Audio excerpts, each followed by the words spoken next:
I mean, Liz Truss has created an economic crisis in Downing Street. We're all going to have to pay for that through higher mortgages, higher bills for pretty much everything. And then she has the cheek not even to acknowledge that, but to accuse the rest of the country of being part of this anti-growth coalition. I mean, quite simply, growth under the last Labour government was considerably higher than it has been under the last 12 years of Conservative government. And I'd be very confident in saying our plans for the future are more realistic for stronger growth than tax cuts for the already well off.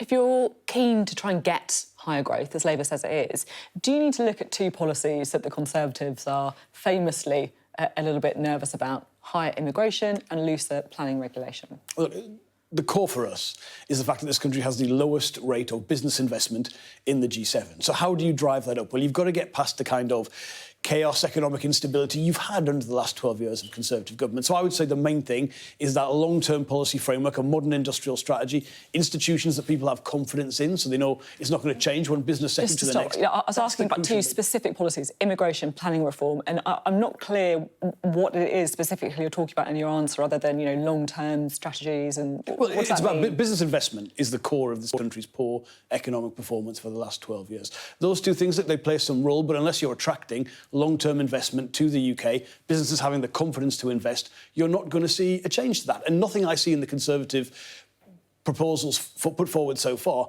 address the fact that they themselves, to be frank, have been a cause of a lot of the instability that has prevented that investment. A lot of businesses, such as the head of the CBI, the biggest business organisation, Toby Danker, telling me on Sunday, the biggest thing is migration. People want to see more immigrants coming to the UK to try and help fill some of those all-important jobs. Would Labour like to see higher immigration? Well, look, I accept the point. If you talk to most businesses, they will identify labour and skill shortages as a major barrier to growth. We've got to accept immigration is high at the minute. It's different to how it was under freedom of movement when we were members of the EU, but it is high. So we would like to see a closer relationship between immigration numbers, the shortage occupation list, and the skills investment that goes on in the UK. So if you are putting an occupation on the shortage occupations list, you're also triggering a response from government in terms of the investment in skills, investment in this country, so people can have confidence there's a long-term plan that isn't just based on immigration. I recognise it's a big issue for businesses, but they've got to accept that the public have concerns about that too.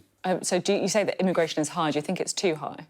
Look, immigration has to reflect the needs of the economy and the fact that, let's be frank, we're an ageing population and we've got to bring people into this country. I don't think getting back to where the Conservative governments of the past have been about putting arbitrary targets on it is in any way helpful, for the simple fact they never got anywhere near those targets, so what's the point in having them? I don't think that's a helpful way to do it. You've got to acknowledge public concerns as well as acknowledge business concerns that this is a significant problem for them. OK.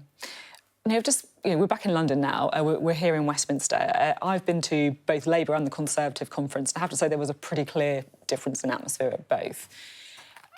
How does it feel as a Labour politician to be looking at the conferences and the infighting is not at Labour for once, but at the Conservatives?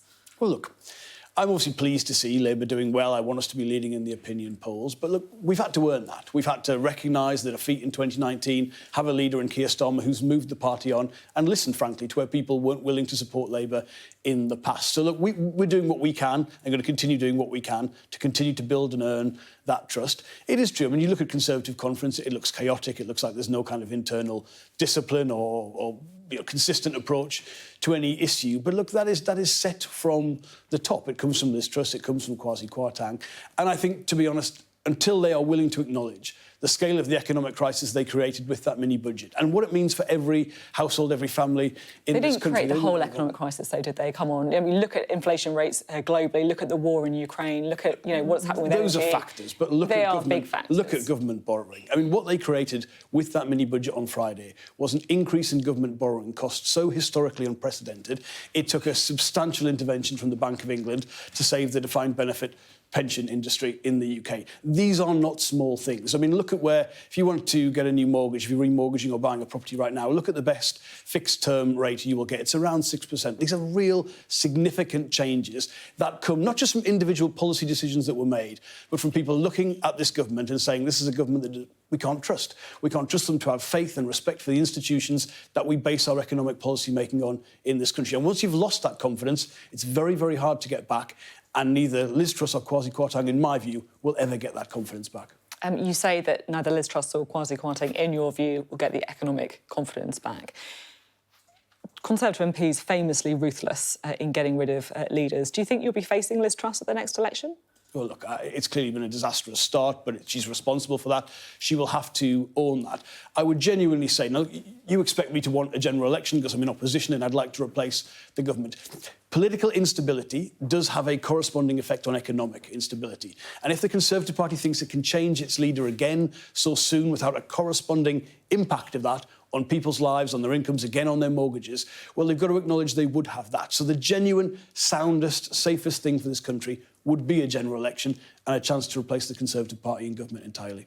Are you on an election footing now, then? Yes, and we've got to be. But look, we've had elections at short notice in the past, so I think everyone from 2019 onwards has always had that. But we're going to continue doing what we've done since that defeat, which is acknowledge where we went wrong, win back people's trust, have clearly costed policies, have a commitment to a kind of fiscal responsibility which is completely lacking from this government. And I feel very confident, very happy with the Labour Party on its current direction under Keir Starmer, and we'll continue to do the work we've got to do.